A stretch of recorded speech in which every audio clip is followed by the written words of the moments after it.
সবাইকে অনেক অনেক ভালোবাসা জানিয়ে আজকের ব্লগটা শুরু করছি বন্ধুরা। তো বন্ধুরা দেখো, আজকের ভিডিও শুরুতেই হচ্ছে বাবা যে ঝিনুক আর টাকুয়াগুলো নিয়ে আসছে, তো মা এগুলো পরিষ্কার করছে। প্রথমে এগুলোকে ভালো করে ধুইয়ে তারপর গরম জল দিয়ে সেদ্ধ করে তারপরে ভেতর থেকে এটার যে মাংসটা সেটা বের করে নিচ্ছে। এর আগের দিন ভিডিওতে বাবা মেরে এনেছিল জন্য দেখিয়েছিলাম জন্য কিছু কিছু মানুষ আছে যারা কমেন্ট করেছিল যে এগুলো কেন খাও, নানান কথা বলেছিল। তো সত্যি কথা বলতে এটা একটা জাতির একটা খাবার, সবাই তো সব খাবার পছন্দ করে না, আবার যারা একবার খেয়েছে তারা এর স্বাদ ভুলবে না। আমার কাছে খুব প্রিয় এটা, আর আমার বেশ ভালো লাগে। আর টাকোয়া খেলে বা ঝিনুক খেলে চোখের জ্যোতি অনেকটা বাড়ে। সবাইকে অনেক অনেক স্বাগত জানাচ্ছি ছোট্ট একটি গ্রামের ছোট্ট একটি পরিবারে। বাবা আচ্ছা ঠিক আছে দিব পরে। তো আজ দেখো আমাদের সকালবেলা হচ্ছে, সকালে চা খাওয়া হচ্ছে চাল ভাজা দিয়ে। ঝাল আছে ঝাল আছে ঝাল আছে লঙ্কা আছে। তো এই যে চাল ভাজা, চাল ভাজা যারা যারা চেনো তারা তো জানোই। চাল ভাজা অনেকে ভুবড়া বলে, তো এই হচ্ছে ভুবড়া। আর ভুবড়ার সাথে যেটা সব থেকে বেশি জমে সেটা হচ্ছে এই যে লাল চা। আমি একা খাবো না, তোমার দাদা ভাইও খাবে।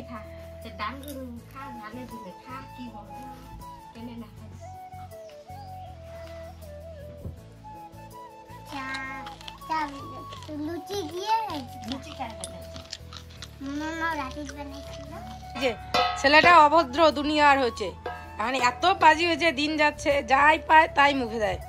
তো একটাখানে এই যে টিনের ফাঁকাগুলো থাকে না, এই যে এই সাইডগুলো তো ফাঁকাই থাকে।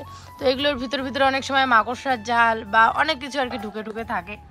এই যে তো সবসময় তো আর এগুলোর ভেতর দিয়ে তো আর পরিষ্কার করা যায় না, এদিকে আঙুল ঢুকে যাই পায় তাই একদম মুখের ভিতরে ঢুকায়। এই একটু আগে একটা এত বড় ঝাড়ুর কাঠি, তো এরকম লেভেলের একটা অঞ্চল হয়েছে। গান করো একটু। হ্যাঁ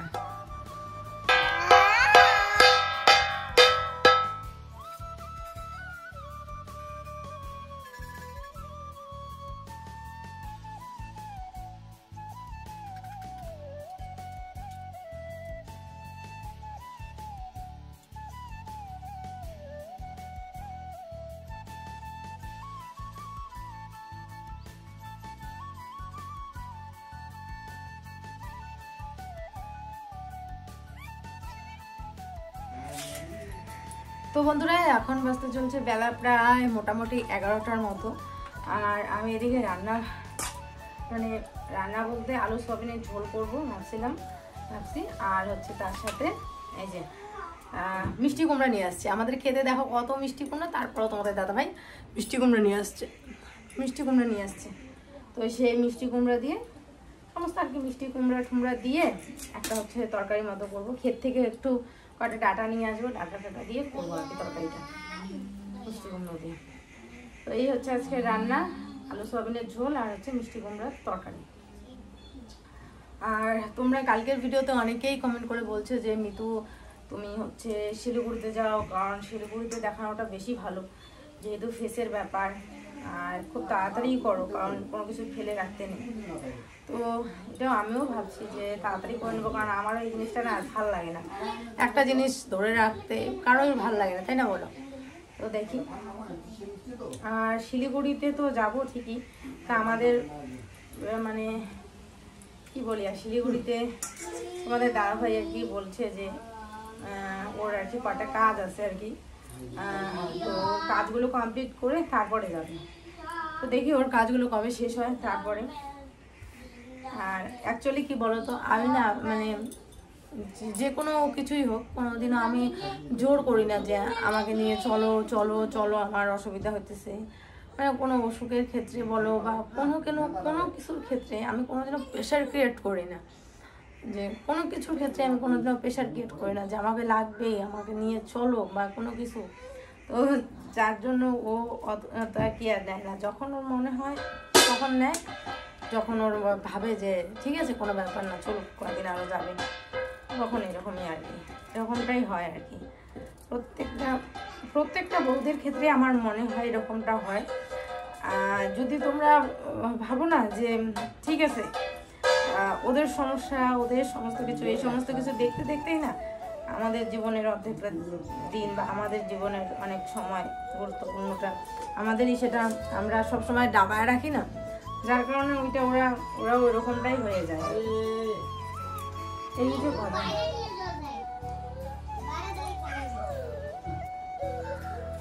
ওদিকে ছেলে বাবার কাছে আছে আর ও একটু বাড়ির পেছনে এদিকে মানে বাবাকে বলতেছে ওইদিকে নিয়ে যাইতে আর কি, বাড়ির পেছনে।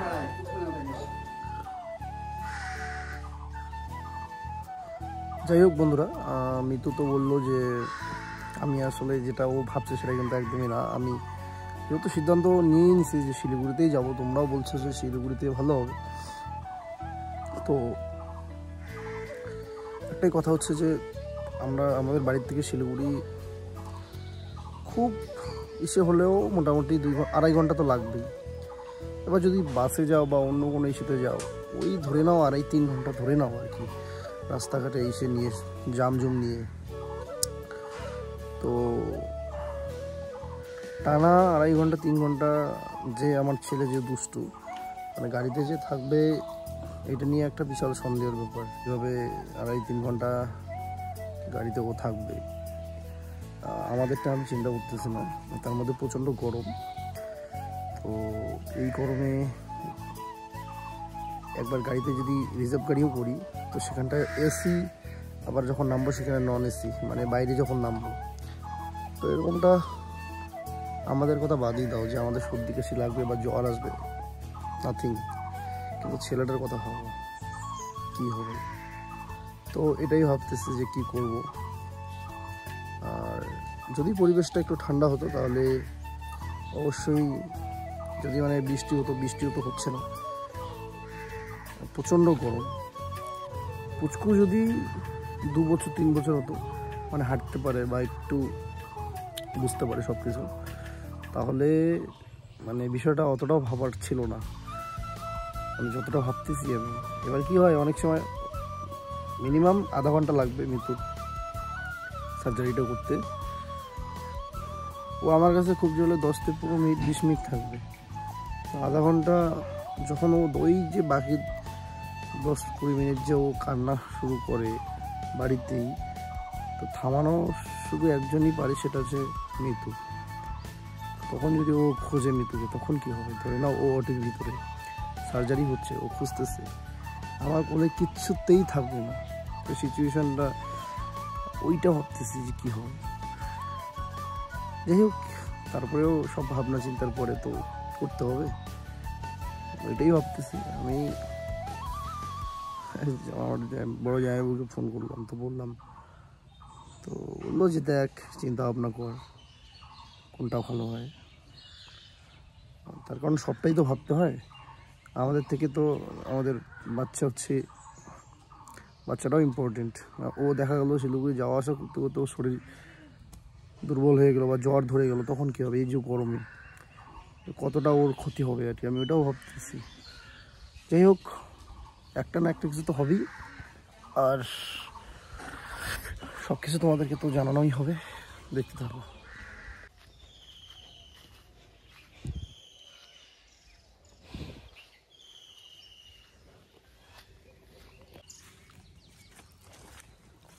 তো বন্ধুরা, এদিকে খেতে আসলাম হচ্ছে ডাটা নিতে, কারণ যেহেতু মিষ্টি কুমড়োর তরকারি করবো, দিই একটা যদি ডাটা মিশালে দিই, মানে তরকারিটাতে দিই, তাহলে বেশ ভালো লাগবে।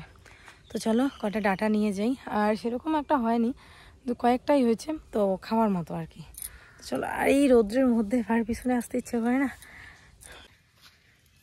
এই দেখো, কচি কচি ডাটা আছে।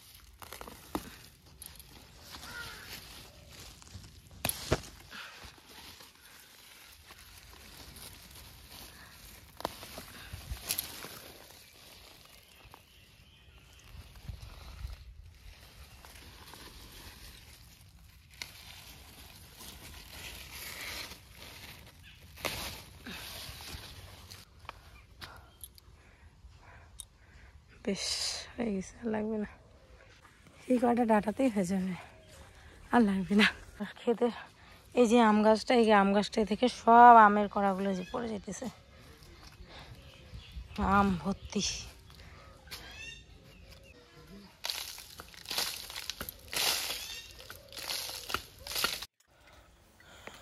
সবার প্রথমে ভাবছি যে কালকে কিছু রান্না করেছিলাম, ঝিনুক আর টাকোয়া আর কিছু আছে, তো ওটা রান্না করব। তো তেলের মধ্যে আগে ওই টাকোয়াগুলোকে একটু ভেজে নিলাম, ভেজে ওই তেলটা কিন্তু নামিয়ে রেখেছি।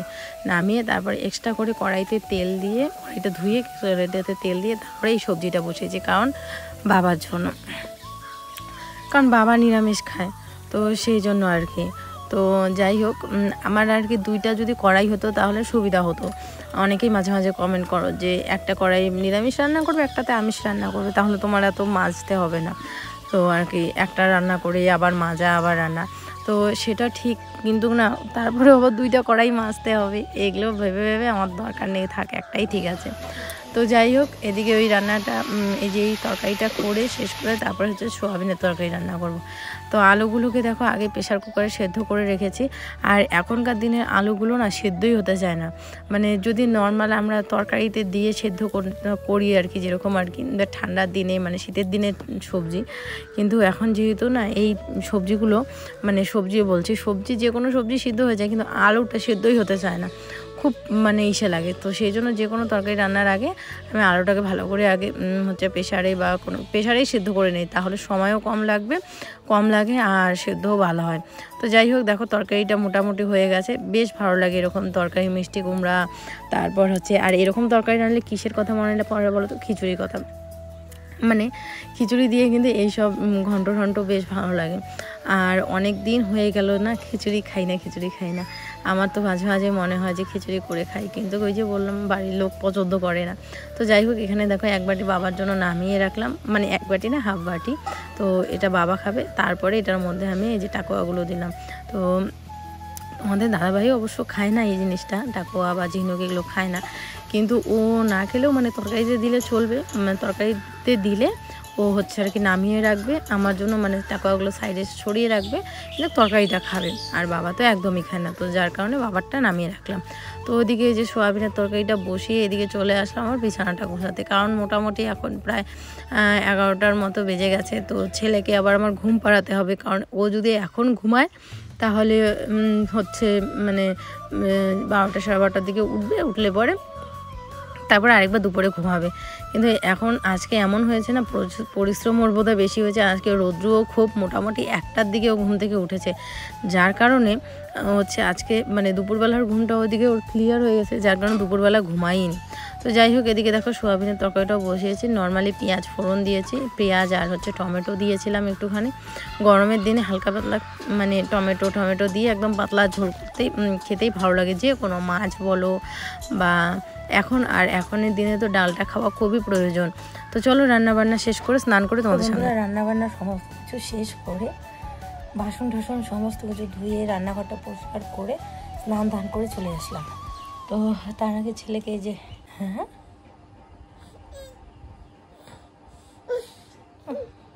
ঘুমাও। তো তার আগে ছেলেকে ঘুম পাড়িয়েছিলাম, এখন মোটামুটি 12টার মতো বাজে, তো 12:30টার মতো। তো ওই যে উঠে গেছে, উঠলে পরে ওকে স্নান ধান করে খাইয়ে দাইয়ে তারপরে একটু খেলে তারপর আবার ঘুমাবো।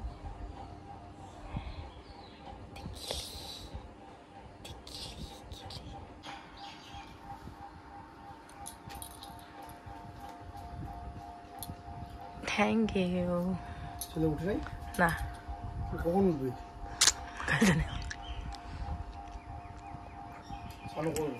ওটা কি গো? কি এটা? গিফট?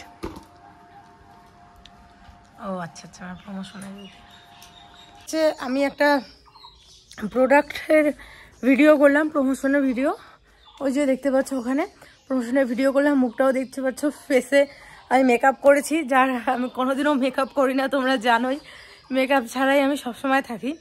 তো সেই জন্য আজকে একটা মেকআপের ভিডিও করেছি, জন্য মুখটা একটুখানি গ্লো লাগছে। তো এখন হচ্ছে ফেসটাকে ধোবো, ধুয়ে উঠানগুলো ঝাড় দিব, ছেলেকে খাওয়াবো, তারপরে দেখবো ঘুমায় কিনা।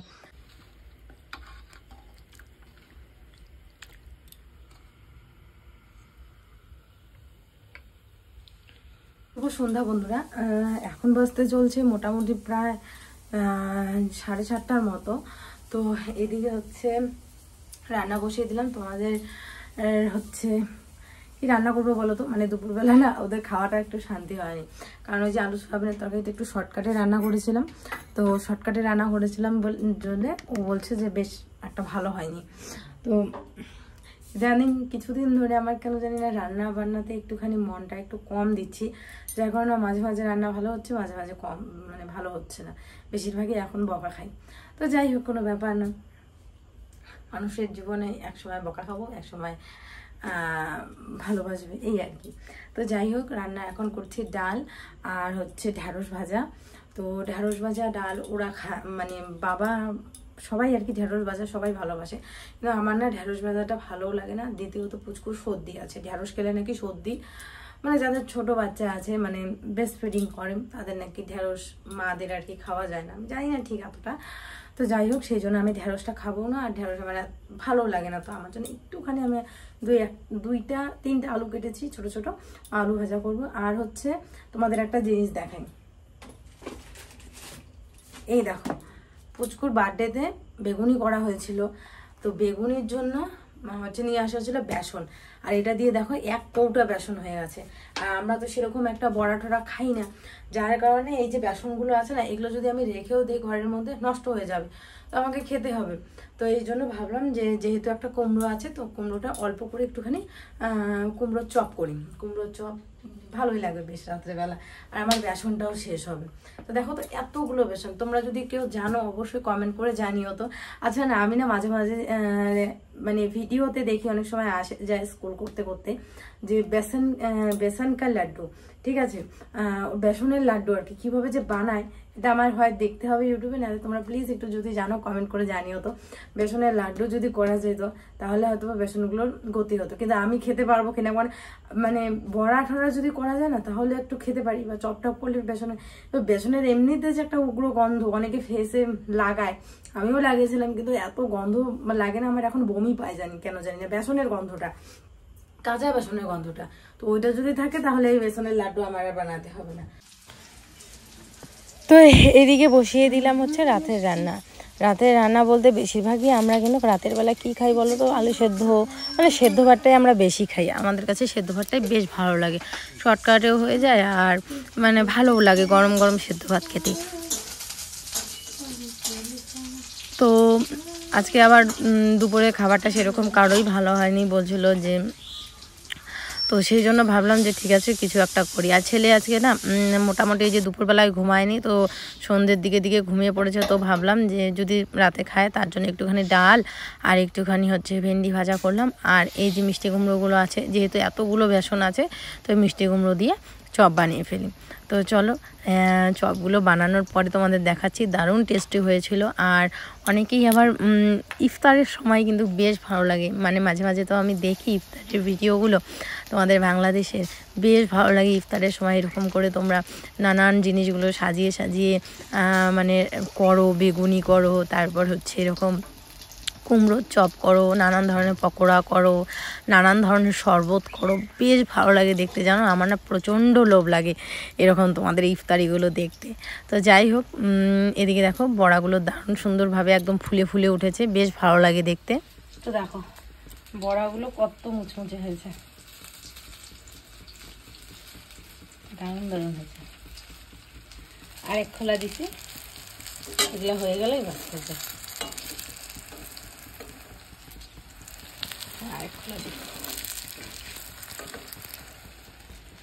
অনেকে বাংলাদেশে যারা আছো ইফতারে খাও, বেশ ভালো লাগে দেখতে, অনেকে বেগুনি না করে ইফতারে এগুলো করে।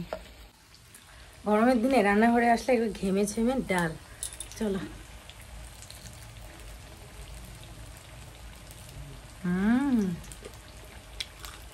দারুণ তো।